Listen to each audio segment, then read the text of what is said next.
하나님을 사랑하는 마음으로 감사함을 11조임을 기타 여러 가지 예물 드린 손길 위에 하나님의 은혜가 넘쳐나게 하여 주옵소서. 가정의 사업장에 항상 하나님께서 함께 하심으로 말미암아 하나님의 은혜를 늘 체험하고 하나님의 늘 역사가 나타나는 그런 은혜로운 성도들 다 되게 하여 주옵소서. 험하고 험한 세상, 유혹이 많은 세상에서 특히 믿음을 지켜서 항상 신앙 승리하는 복 있는 성도들 되게 하옵소서. 예수님의 이름으로 기도드리옵나이다. 아멘. 오늘 창세기를 하는데요, 창세기는 크게 두 부분으로 나눌 수가 있습니다. 1장부터 11장까지, 또 12장부터 50장까지 이렇게 크게 두 부분으로 나눌 수가 있는데요, 1장부터 11장까지는 4대 사건이 나옵니다. 첫째 사건은 하나님이 천지를 창조하신 사건. 두 번째는 하나님의 은혜도 모르고 아담과 하와가 타락한 타락의 사건. 그 다음에 세 번째는 노아 홍수의 사건인데요, 이제 에덴 동산으로 쫓겨난 사람들이 나가서 굉장히 번성을 합니다. 근데 사람들이 번성을 할수록 죄도 똑같이 엄청나게 번성을 해요. 그래서 하나님이 노아 홍수로 심판한 사건. 그 다음에 네 번째는 바벨탑 사건입니다. 그래서 온 인류를 흩어버리는 사건인데요, 그 다음에 12장부터 50장까지 두 번째 부분은 4대 족장에 대해서 나옵니다. 아브라함, 이삭, 야곱, 요셉. 이 4대 족장을 통해서 하나님께서 어떻게 타락한 인간을 구원해 주시며 복을 주시는가, 그런 내용이 12장부터 50장, 그렇게 크게 두 부분으로 나눌 수가 있는데요, 오늘은 네 번째 족장인 요셉에 관한 내용입니다. 그런데 요셉이 어느 때에 관한 내용이냐? 요셉이 감옥에 갇혔을 때에 관한 내용입니다. 감옥에 갇혔을 때에. 요셉은 야곱의 12아들 중에 11번째인데요, 그런데 요셉의 어머니가 라헬이죠. 요셉의 어머니 라헬은 동생 베냐민 낳다가 사망을 합니다. 그러니까 요셉의 어머니 라헬의 아들들은 요셉과 베냐민 딱 두 명인데요, 12아들 중에서. 그래서 그런지 야곱이 엄마 없이 자란 요셉과 베냐민이서 그런지 끔찍이 사랑을 합니다, 둘을. 그런데 거기다가 또 특별히 더 요셉을 더 사랑해요, 많이. 그러자 특별하게 요셉만 사랑하는 그 모습을 10명의 형들이, 요셉의 10명의 형들이 보고 시기질투를 해요, 아주 악하게. 그래서 시기질투 해가지고 또 아주 미워해요, 요셉을. 그래가지고 요셉을 급기야는 애굽의 종으로 팔려게 돼요. 애굽의 종으로 팔려가면은 어떻게 되겠어요? 굉장히 억울한 일을 당한 거잖아요, 갑자기. 그런데 요셉은 원망불평하지 않냐고, 또 어렵다고 신앙 팔아먹지 않고 요셉은 또 계속 하나님을 잘 섬기고, 또 이 보디발의 집으로 팔려갔거든요. 그 보디발의 집으로 종으로 팔려갔으니 어떻게 돼요? 월급도 없잖아요, 종은요. 평생 이로 남 일만 하는 거잖아요. 그럼에도 불구하고 최선을 다해서 충성을 다합니다. 섬기기 잘합니다. 그러자 무슨 일이 생기냐? 39장 2절을 한번 보겠습니다. 무슨 일이 생기는가? 시작.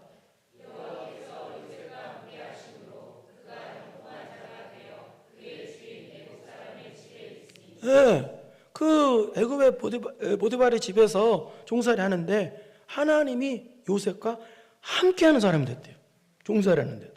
그래가지고 요셉이 하는 대로 하나님께서 형통의 복을 막 주시더라는 거예요. 그러자 3절 보겠습니다. 시작.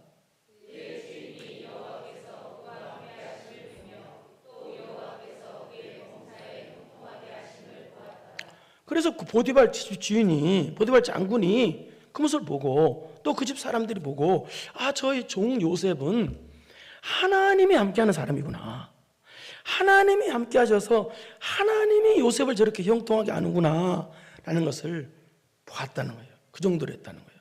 그리고 또 여기 그래서 범사에 그의 범사에 형통하게 하심을 보았더라. 여기 범사에 형통했다. 이 말은 무슨 말이냐? 하나님께서 범사에 형통했다는 말도 되고요. 이 뜻입니다. 요셉이 모든 일에 신실했다는 뜻입니다. 모든 일에 사람한테나 환경적으로나 신실했다는 거예요. 하나님의 백성으로서 하나님을 향한 신앙이 신실했고요. 행동이 신실했다는 거예요.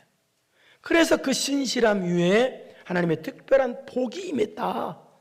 그런 뜻입니다. 성도에게 제일 덕스러운 모습은 어떤 모습이에요? 신앙이 신실한 모습이죠. 변함이 없이 신실한 모습. 그게 믿음이라는 뜻이겠고요. 그 신실한 모습을 통해서 사람들에게나 환경적으로 이 성도가 신실하면 하나님께 영광 돌리는 삶을 살게 되는 거죠. 자, 그런데 이렇게 보디발의 집에서 이렇게 신실하게 하나님을 섬기며 신실하게 충성을 하고 있는데 그때 무슨 일이 생기냐?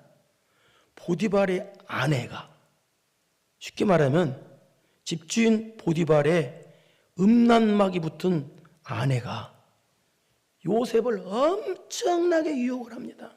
음란막이 귀신 붙은 여자가. 그것도 권력을 이용해서 유혹을 해요.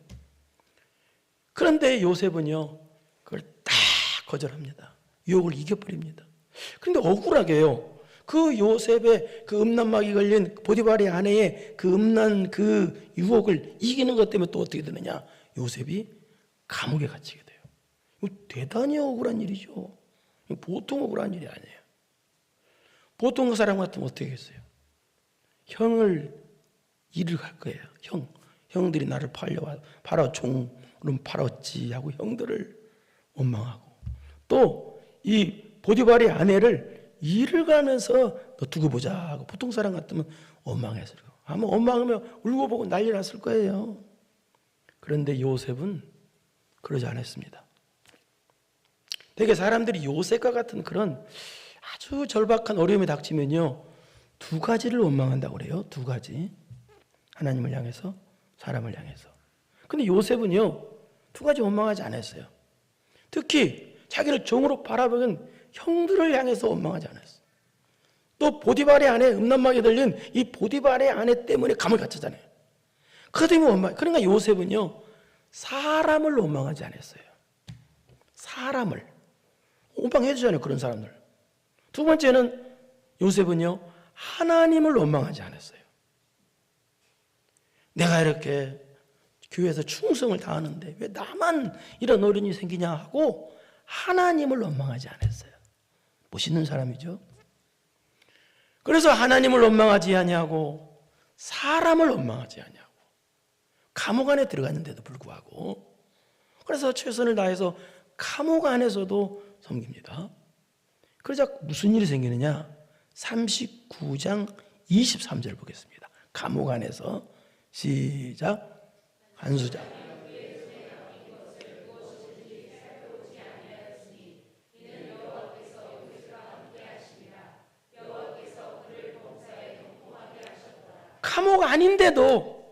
감옥 아닌데도 하나님께서 함께 하세요.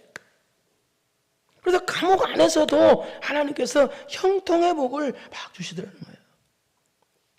여러분, 원망불평하는 사람은요, 마귀가 함께하는 사람입니다. 그런 사람은요, 불통의 역사가 있어요. 그러나 아무리 힘들고 어려운 상황이 달지라도 원망불평하지 아니하고 신실하게 하나님을 섬기는 사람들은요, 하나님이 함께 하심으로 형통의 은혜가 있어요.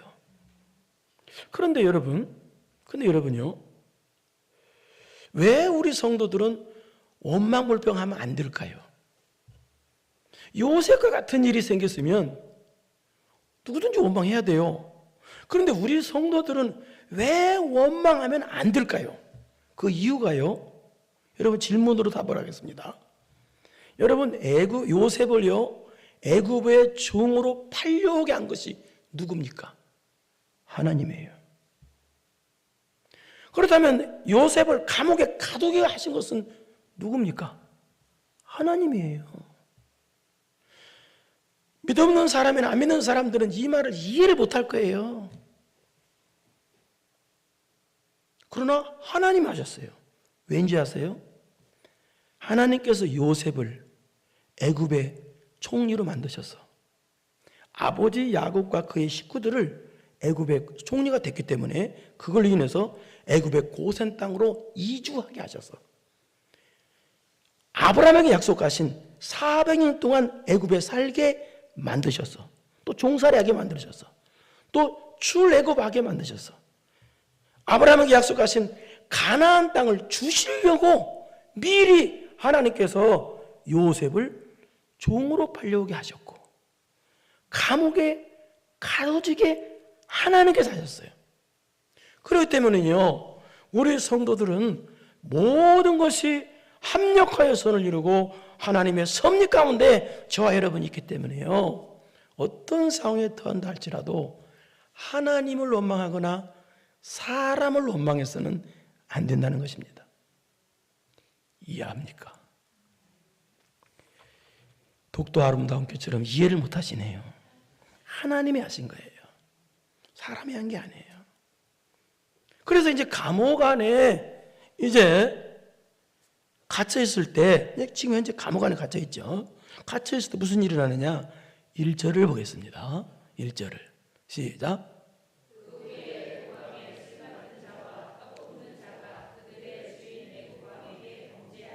네. 이거 그 후에, 여기 그 후에란 말은 요셉이 애굽의 종으로 팔려온 지 약 10년 정도가 지난 때라는 뜻이에요. 그러니까 요셉이 때 나이가 27살 정도 됐겠죠. 17살 정도에 팔려왔으니까 27살 정도. 그렇다면 앞으로 이 감옥에서 꼬박 만 2년을 더 있어야 돼요. 끔찍할 노릇이죠. 근데 이 감옥에 누가 들어왔느냐? 술 맡은 자와 떡 굽는 자가 들어왔다는 거예요. 이 감옥에 들어오게 됩니다. 이게 이제 이 감옥에 들어오게 돼요, 이 사람들이. 그런데 우리가 생각할 때 술 맡은 자다 그러면 왕에 술 따라주는 자, 그 정도로만 생각하는데 전혀 그 뜻이 아니에요. 이 당시 세계 초강국은 애굽이었어요. 애굽의 바로 왕의 고문관 역할까지 해주는 사람이에요. 그냥 오늘날 비서실장 정도 되는 최고의 실세 중에 실세예요, 이 사람들이요. 근데 이 최고의 실세들이 그냥 정말 그런 사람이 아니에요. 실세들이 요셉에 갇힌 감옥에 들어오게 돼요. 그래서 어떻게 되느냐? 3절 봐봐요. 3절 시작.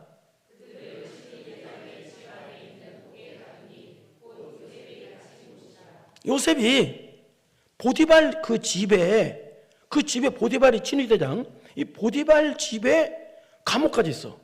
그러니까 보디발 집이 규모가 어마어마하다는 걸 알 수가 있겠죠. 거기에 모든 사물을 처리했던 사람이 요셉이잖아요. 근데 거기에 그 감옥에 갇혔다는 거예요. 근데 그 감옥에 최고의 실세들인 이 두 사람이 떡 맡은 자와 이 술 맡은 자가 둘이 감옥에 갇혔다는 거예요. 그런데 여기 감옥의 집안에 있는 옥에 가뒀다. 여기 옥이란 뜻은 무슨 뜻이냐? 보호소란 뜻이에요. 그러니까 나라의 최고의 실세들이 들어오니까 이 친회장 보디발이 그냥 일반적으로 가둔 것이 아니라 특별한 처소에 보호하는 형식으로 가뒀다는 뜻이죠. 실세 중에 실세니까. 그래서 이제 가뒀는데 4절 보세요. 4절 시작.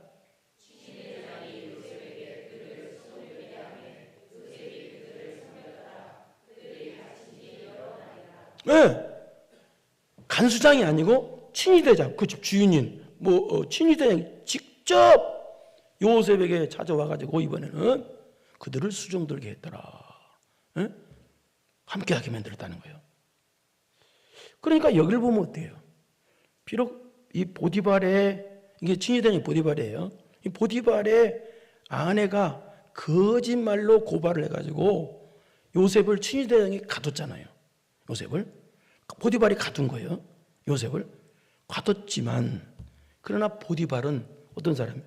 요셉을 볼 때 요셉은 절대 그런 사람이 아니다 하면서 요셉을 신뢰하고 있었다는 거예요. 여전히 신뢰하고 있었어요. 어쩔 수 없이 감옥에 가뒀지만 신뢰하고 있었다는 거예요. 그래서 실세들에게 잘 보여야 되잖아요. 들어왔으니까, 자기 집 감옥에 들어왔으니까. 그래서 요셉에게 찾아가서 요셉에게 너 이 사람 좀 잘 부탁한다고 부탁을 한 거예요. 요셉에게.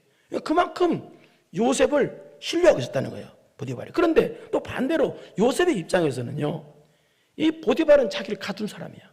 억울하게 가뒀어. 그럼 어떻게 되겠어요? 보통 사람 같으면. 자기를 가둔 사람이 자기 부탁으로 왔어. 그렇다면 보통 사람 같으면 내가 권력이 무서워서 순종하지. 에이. 그러면서 원한을 가지고 분노를 가지고 억지로 순종할 거 아니에요. 그런데 요셉은 그러지 않았다는 거예요. 자기를 지금 감옥에 가둔 사람이 부탁으로 왔어. 그런데도 요셉은 그 부탁을 들어줍니다.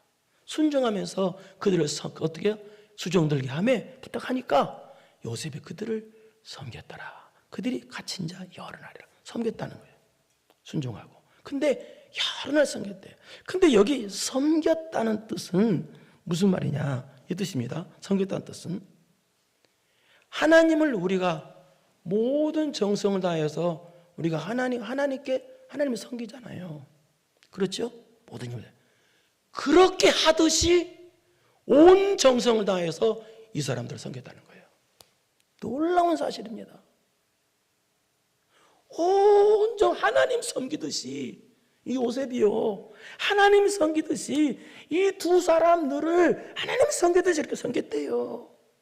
무슨 말입니까? 여러분, 왜 하나님께서는 야곱의 12아들 중에서 요셉을 특별히 아브라함에게 약속하신 그 약속을 이루시기 위한 특별한 사람으로 하나님께서 요셉을 쓰셨을까요? 그 이유가요, 첫째는 뭐예요? 요셉은요, 원망하지 않는 사람이에요. 하나님을 원망하지 아니하고 사람을 원망하지 않는 사람. 두 번째는 뭐예요? 진심으로 섬기는 사람이에요. 진심으로 섬기는 사람. 네? 이게 보디발의 집에서도 팔렸을 때도 보디발을 진심으로 섬겼습니다. 나중에 억울하게 감옥에 갇혔을 때도 그때 간수장이 방금 전에 얘기했잖아요. 모든 옥의 재반 사무를 다 요셉에게 맡겼어요. 그 말은 무슨 말이에요? 요셉이 죄수들도 진심으로 섬겼고 간수장까지 진심으로 섬겼고 또 이번에 새로 들어온 이 떡 맡은 관원장들까지도 또 진심으로 섬기고 있었다는 거예요. 참 대단한 사람이죠. 보통 사람 같으면 나는 왜 대접도 못 받고 맨날 섬기기만 하냐 내 팔자야 그러겠지만 요셉은 그러지 않았습니다. 왜? 요셉은 성품 자체가 섬기는 성품이에요. 만약에 내 환경이 좋고 돈도 많고 부자 걱정거리가 없어. 그때 남을 도와주고 섬기는 건 그게 쉬울 수 있어요. 그게 뭐 섬긴다는 자체가 조금 어려울 수도 있지만 그러나 그건 쉬워요. 어떻게 쉽다고요. 그러나 나도 어려운데, 나도 감옥인데, 나도 종인데 근데 섬겨요. 만약에 여러분이 몸이 아파서 병원에 입원했다고 합시다. 여러분이 환자라고 합시다. 근데 환자가 환자를 섬겨요? 다른 환자 섬기겠어요?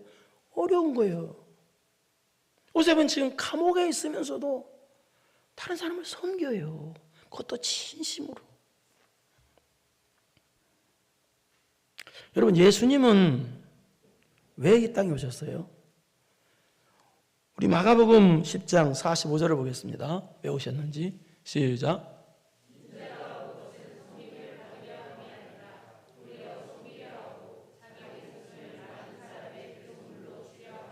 예수님이 온 것은 섬기러 오셨대요.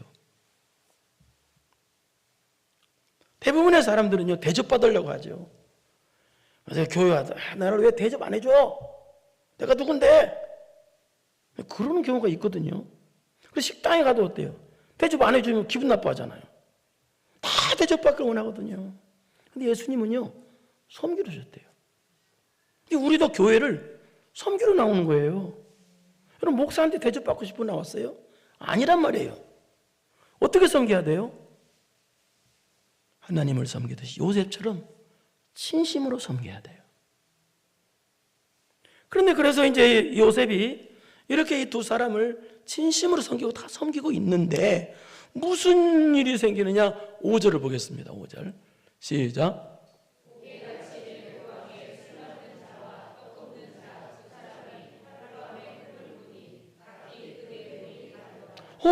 꿈을 꾼 거예요. 근데 우리가 꿈을 꾸면 되게 개꿈이 맞잖아요. 개꿈.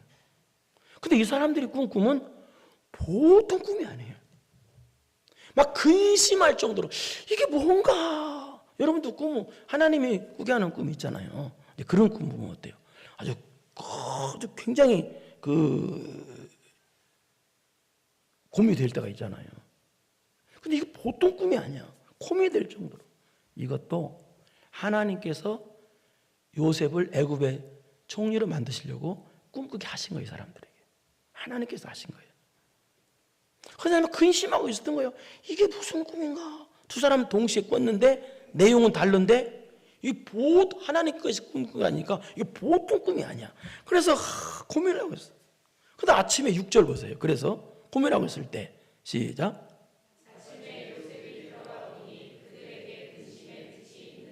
아침에 요셉이 섬길로 들어가 보니까 그분들에게 들어가 보니까 근심의 빛이 있어요. 그걸 보고 봤다는 거예요. 이게 무슨 말입니까? 이게 또 요셉을 하나님이 크게 쓰시는 그 이유예요. 뭡니까? 다른 사람의 아픔을, 다른 사람의 근심을 볼 줄 아는 눈이 있었어요. 여러분, 대부분의 사람들은요, 상대방의 근심을, 아픔을 볼 줄 모릅니다. 왜요? 나도 근심 있는데, 나도 아픔이 있고, 나도 슬픔이 있는데 어떻게 다른 사람의 아픔이 안 보이는 거예요? 나도 감옥이야, 요셉은요. 예? 나도 슬퍼, 나도 억울해, 나도 괴로워. 그런데 괴로운 사람을 근심의 눈을 봐요. 왜? 도와주려고 봐요. 무슨 말입니까? 우리 하나님 믿는 사람들은요, 내 아픔만 보지 말고 남의 아픔도 볼 줄 아는 눈이 있어야 한다는 거예요. 많은 사람들 보면은요, 상대방 마음에 상처를 주거든요. 상처를 그냥 안 주는 것보다도 오히려 어때요? 남의 상처를 도우려고 보는 눈? 그런 눈도 없고 오히려 더 남에게 막 상처를 주는 사람들이 굉장히 많아요. 세상은요, 다른 사람 마음에 상처 주는 걸 전혀 죄로 여기지 않아요. 그러나 성경은요, 다른 사람 마음 상처 주는 것을 큰 죄로 봐요. 그래서 결코 여러분들은요, 다른 사람 마음을 상처를 주면 안 돼요. 요셉처럼 오히려 다른 사람 상처를 보고 도우려고 하는 사람이 돼야 돼요. 그러려면 어떻게 되겠어요? 그러려면 다른 사람의 상처를 보고 상처를 치료해주고 도우려고 하는 사람 되려면 어떻게 돼요? 요셉처럼 내가 상처를 받지 않는 사람이 돼야 돼요. 요셉은 처음부터까지 상처받아야 돼. 근데 요셉은 상처받았다는 말이 없어. 대부분의 사람들은요, 조금만 웃으면 저 사람 때문에 상처받았다, 저 사람 상처받았다. 내가 상처받기를 좋아하는 사람이 어떻게 남의 상처를 치료할 수 있어? 내가 자꾸 마음을 아픈 것이 자꾸 와. 내가 마음이 아파 그것도 못 이기는 사람이 어떻게 다른 사람 마음이 아픈 걸 고쳐? 못 고치지. 그래서요, 요셉처럼요, 상처를 안 받는 사람이 돼야 돼. 어떤 교회에서요, 목사님이 자꾸 책망하냐고 자꾸 사람들이 나오고 그러니까 거기 집사님은 그러더래요. 목사님, 그렇게 저한테 막 책망하세요. 저한테 책망하면요, 저는 다 이길 수 있어서 책망하세요. 그래서 마음 놓고 목사님 딱 2번 책망했더니 그 집사가 딴 데로 가버렸대요. 상처를 받지 않는 사람이 다른 사람의 상처를 치료할 수 있는 거예요. 이 요셉이 그런 모습이에요. 그래서 근심을 보고 어떻게 했느냐? 7절 보겠습니다. 7절 시작.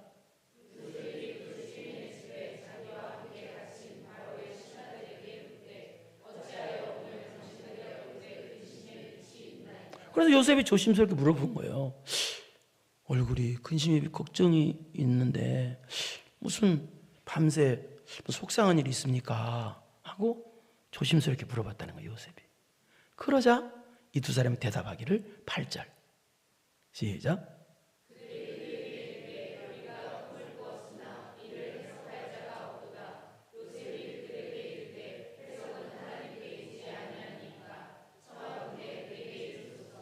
이 말은 무슨 말이냐? 이 당시는요, 꿈을 해석해 주는 그 박사나 술객들, 점술가들이 이 당시는 있었어요. 왜냐하면 이 당시는요, 꿈을 해석해 주는 것이 최고의 학문적, 기술적인 요인으로 봤어요. 그러니까 꿈을 해석해 준다는 것은 보통 사람이 해석해 주는 게 아니라 최고의 학문을 가진 사람들이 꿈 해석해 주는 그 분야로 봤어요. 이 당시는 그래요. 그래서 41장 8절에 보면은 애굽 바로왕이 7 이삭 꿈과 7 암수의 꿈을 꾸죠. 그럴 때 해석이 안 되니까 애굽의 박사와 술사들을, 점술가들을 불렀어요. 이게 최고의 지식층들이에요. 그 사람들을 불러가지고 해석해달라니까 못했잖아요. 그래서 이 당시는요, 꿈 해석을 최고의 지식적인 분야로 본 거예요. 근데 이 사람들도 지금 꿈을 꿨는데 하나님 꾸기 한 꿈이니까. 근데 해석이 안 되는 거야. 너무 알고 싶은데. 왜? 자기들은 지금 감옥에 갇혀 있잖아요. 감옥에 갇혀 있어서 해석해 줄 사람도 없고. 그래서 지금 너무 괴롭다. 이게 무슨 해석인지 너무 괴롭다. 그러자 없도다. 그 말이에요. 해석할 자가 없도다. 그러자 요셉이 그들에게 이르되 뭐라고 해요? 해석은 하나님께 있지 아니하니까 청하건대 내게 이르소서. 이게 무슨 말이에요? 내가 해석해 줄게. 그게 아니에요. 지금 요셉은요, 이 꿈을 하나님께서 꾸게 하실 꿈이라는 걸 믿었어요. 그래서 하는 말이에요. 하나님께서 꾸게 하셨으니 해석도 하나님께서 하십니다. 하나님께서 해석하시니 말해보시오, 그 뜻이에요. 그러니까 요셉은요, 내가 해석해 줄게, 나한테 말해봐, 거들먹거리면서 그러지 않고요, 나는 아니고 하나님께서 해석해 주시니, 나는 하나님을 믿는 사람이니 말해보라고 한 거예요. 되게 남을 돕는 사람을 보면은요, 돕는다는 자기 의를 드러내면서 도와요. 별 볼 일 없죠, 그건요. 성경과 많이 들리죠. 근데 요셉은요, 내가 당신들을 돕는 게 아니라 하나님이 돕는다는 거예요. 나는 당신들을 하나님이 도우라고 쓰시는 하나님의 도구에 불과하다는 거예요. 그 말이에요. 그러니까 요셉은 나를 드러내지 아니하고 하나님만 드러내는, 모든 영광 하나님께만 돌리는 사람이었다는 얘기예요. 그러니 하나님이 복 안 주겠어요. 그리고 이제 꿈 해석을 해줍니다. 어떤 해석이 되느냐? 떡 맡은 관원장은 3일 후에 처형이 되고 술 맡은 관원장은 3일 후에 복직이 된다는 해석이었습니다. 그런데 문제는요, 안 좋은 말은 남한테 하기가 어렵거든요.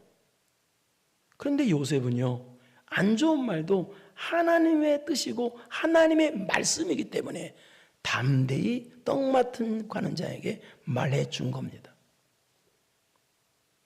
그리고 나서 술 맡은 자는 복제된다고 그랬죠.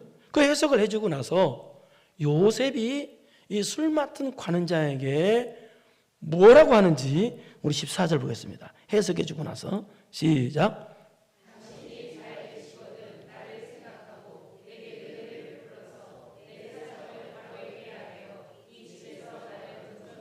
이게 무슨 말이에요? 해석대로 하나님이 당신을 복직을 시켜주면 나를 생각하고, 이 말은 무슨 말이에요? 나 좀 기억해달라는 거예요. 나 좀 기억해달라고 간곡히 부탁을 했다는 거예요. 복직이 되면 나 좀 기억해 주셔서 여기서 나가게 해달라고 좀 간곡히 부탁한 거예요. 여러분, 감옥 안이 행복한 게 아니에요. 그런 곳에도 엄마굴배 안 했다는 거예요. 그러니까 이런 간곡히 부탁한 거예요. 나 좀 기억해 주세요. 부탁을 한 거예요. 그리고 나서 3일 후에 해석대로 이 떡 맡은 관원장은 처형이 되고 술 맡은 관원장은 복직이 됩니다. 그런데 어떻게 되느냐? 23절 봐봐요. 복직이 되니까 23절 시작.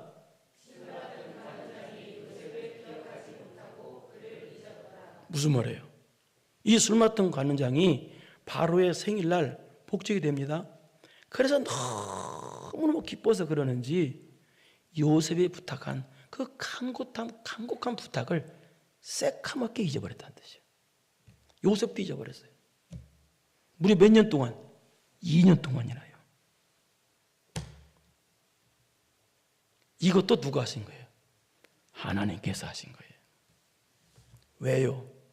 요셉이 지금 나가면 총리 못 돼. 왜? 이 당시 애굽의 공직은요 30세부터야.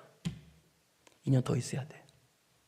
그래서 하나님께서 요셉을 총리로 만들 때가 안 됐기 때문에 2년 더 있으라고 이 사람들에게 잊어버리게 만든 거예요. 술 맡은 것. 그러니까 요셉을 더 크게 쓰시려고 하나님께서 이 사람을 잊어버리게 만드신 거예요. 그러나 여러분, 사람은 요셉을 잊어버려도 하나님은 요셉을 잊어버리지 않습니다. 하나님은 여러분을 잊지 않으십니다. 하나님은 여러분을 항상 기억하고 계십니다.